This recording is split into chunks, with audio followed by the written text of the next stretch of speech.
What is the safest way to taper off beta blockers? If you are considering stopping beta blockers, you might be wondering about the safest way to do it. Let's break down the process and ensure you have all the information you need. Beta blockers are often prescribed for hypertension and various heart conditions. When you decide to stop taking them, it is essential to taper off gradually rather than stopping suddenly. This gradual approach helps prevent withdrawal symptoms. When beta blockers are used, they block certain receptors in your body.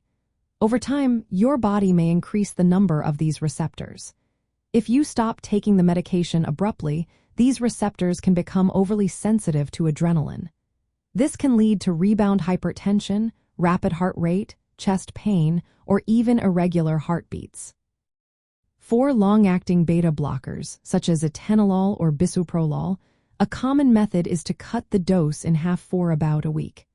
After that, you can take half the dose every other day for another week before stopping completely. If you are on short-acting beta blockers, like propranolol or metoprolol, you should be more cautious. You might continue your usual dose once a day for a week, then switch to every other day for another week before stopping. The entire tapering process usually takes 2 to 3 weeks or longer, depending on the specific beta blocker you are using and your overall health. In some cases, especially if you have been on a high dose for a long time, tapering over several months may be recommended. During this time, it is vital to monitor your blood pressure and heart rate closely. This helps you catch any signs of withdrawal or rebound hypertension early. If you do experience withdrawal symptoms, you may need to slow down your tapering process or temporarily increase your dose. It is also a good idea to consult with your healthcare provider during this period. They can help monitor your progress and may suggest alternative antihypertensive medications to keep your blood pressure stable.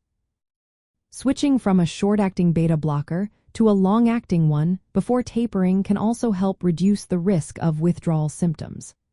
Cardioselective beta blockers are often preferred for patients with hypertension, especially if they have respiratory issues, as they tend to have fewer side effects. In summary, the safest way to taper off beta blockers involves a careful, gradual reduction in dosage over several weeks. This approach helps prevent withdrawal syndrome and keeps your blood pressure under control.